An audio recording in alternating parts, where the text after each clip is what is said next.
Today is November 15th, 2019. My name is Lauren, and I'm here with Brett Raymond. How are you doing, Brett? I'm doing good. Brett Ray's is the name I use on social media. It's Brett Raymond, but his name is Brett Ray, and I'm doing good. Awesome. Oh, sorry. Yeah, ask away. So you are in Midwest Lust, and you guys just came back from a mini tour. If you would like to say a few words about how it went and what's going on out there? It went really good. Midwest Lust is actually me and my buddy Jeff Landgraf. He does a project called Chalked Up, which is a more of a power violence, sludge, punk, hardcore band out of St. Louis. We do it long distancely, so it makes us hard to always get together and do things, but it went really well. We started off with Chicago. Aaron, of course, from Demo Side, who you're friends with, did his thing with Wiz and a bunch of other cool, amazing acts. Well, from Rectal Hygienics really blew my mind. Our friend Matt came down and did Citizen 213. Then we went to Detroit. Our buddy Matt from Surfer James, this is a good power violence band from there, did a more noise show for us with Bullshit Market and a bunch of other acts. It was a great time.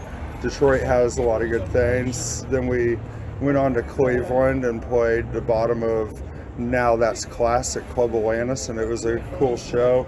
The highlights of the tour is we went on to Pittsburgh. Pittsburgh was completely wild.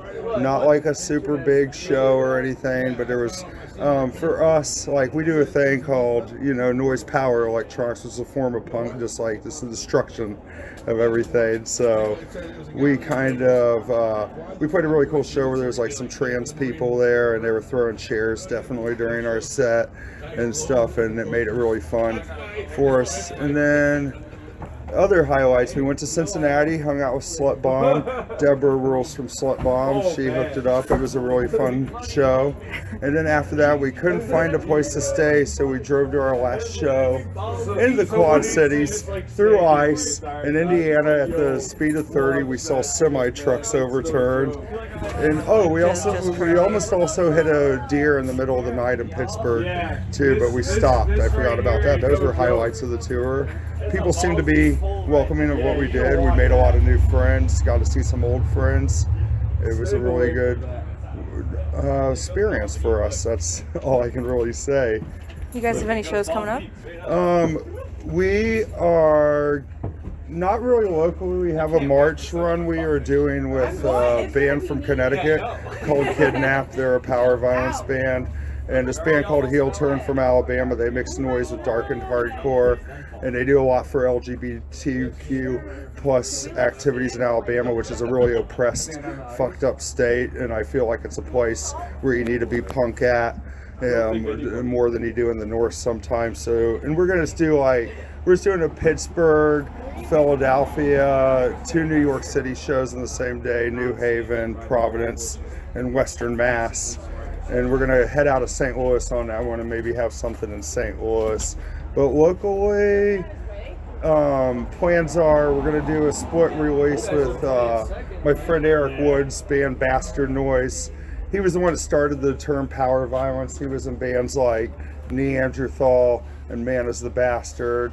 But he kind of thinks it's a scab term now. I guess I don't know if that's just an older person speaking or not in this world. What's a scab term? Yeah, like people use it as basically like it's a bullshit term, like people are just ripping on somebody else's thing they came up with like a name other people came up with. But we're gonna do a split with his thing we call Bastard Noise, and they've been around forever putting out noise. Eric stands for a lot of things like animal liberation, which Jeff, my partner I do noise with, is not vegetarian. I always try to open his eyes, but I am, and I'm trying to do the vegan thing or push towards that,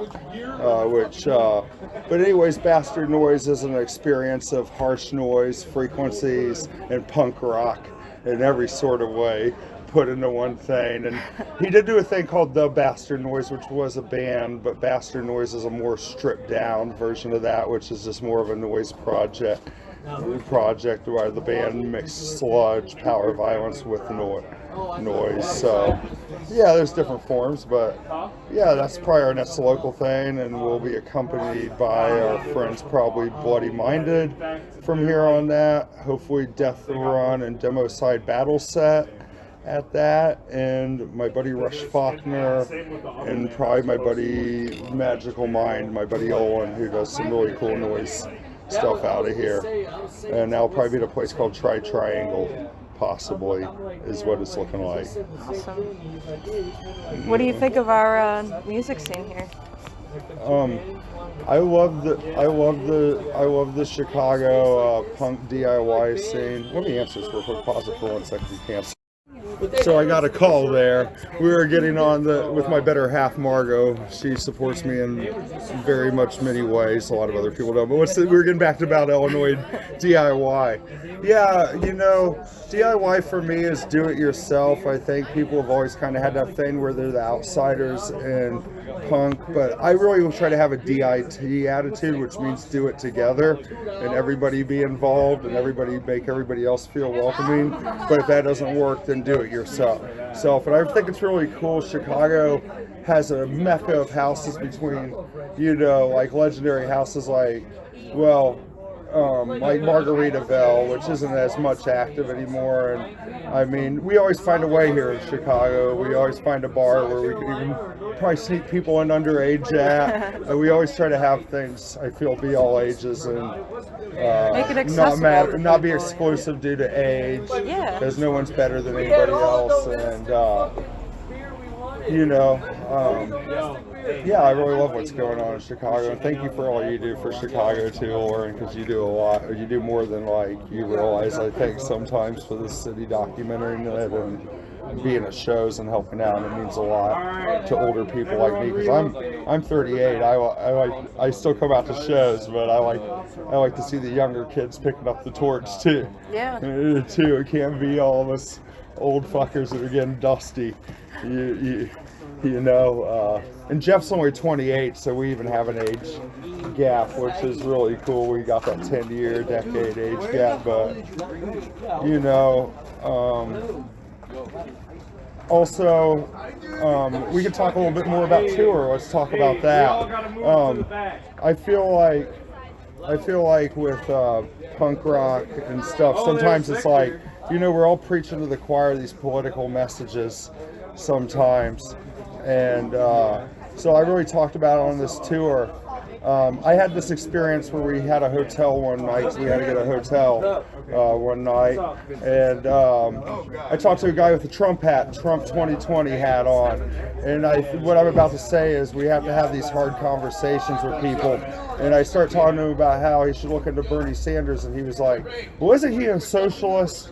And I was like, no, he's a democratic socialist, and socialism never truly happened because Stalin wasn't a socialist and Hitler wasn't a socialist, and we can learn from our past mistakes. We're intelligent enough as humans.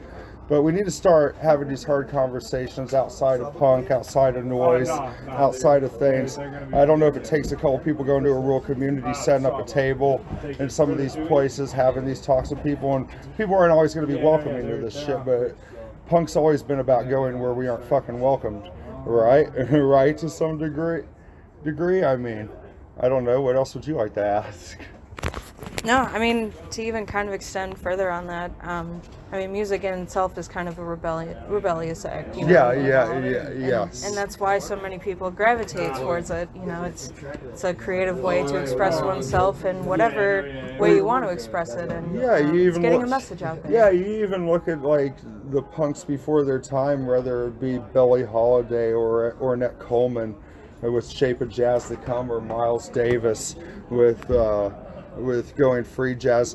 African American people have been always historically oppressed in America. And who am I to say? I'm just another white guy talking about this shit, but I think it needs to be said that they were kind of the punks before punks existed, because they were surely getting shit on by society. And I still don't think African American people, black people, have still had a very good run in America. I think they're still disadvantaged in a lot of ways, and there's a whole system that targets people that are not of color, especially under the administration we're under right now, and some shit needs to change. And I want to get people educated. I want to talk, but I think there also comes a point where we're going to have violent revolution if shit doesn't change. And part of noise is breaking down everything, and it's a revolution in itself because you're kind of deconstructing music in a lot of ways and making your own sound through it, which, you know, I think it's all punk rock to its own extent, or it's all rebellious jazz. We were the punks of their time, just like Taking a risk. yeah, you know, just like the hippies were of their generation, or whatever you want to say. Punks is hippie, right? Ism. Anyways, what else would you like to add here?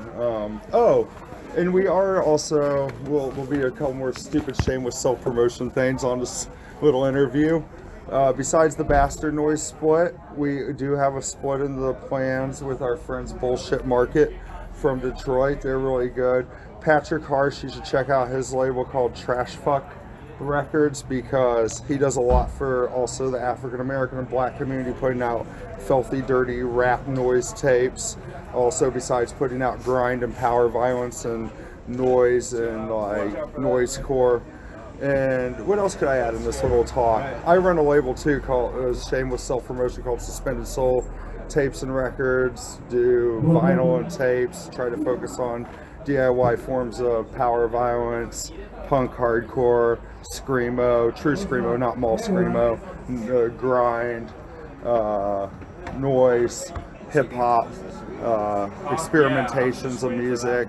And then Jeff does a label called Distorted Visions. It's an all tape cassette label where they have a very aesthetic of black and white artwork, and it's mainly focused on a lot of noise over the years and has branched out to more noise core and power violence. And I guess I can speak for Jeff and me both here. We just want people to feel welcomed in punk, not have any exclusions of bullshit in it. We want to see people branch out to different styles of punk. We want to see more diverse shows where it's like noise, grind, hip hop, whatever, all in one show. We want to, and also, yeah. Anything else we could say? Fuck homophobia, fuck transophobia, fuck racism, smoke weed, destroy the system, deconstruct everything, and start it again. The destruction of everything is the creation of something new. Thanks for doing this Midwest talk. Yeah, of course. Yeah, thank you so much. We're going to wrap that up. Show's about to start. Until next time,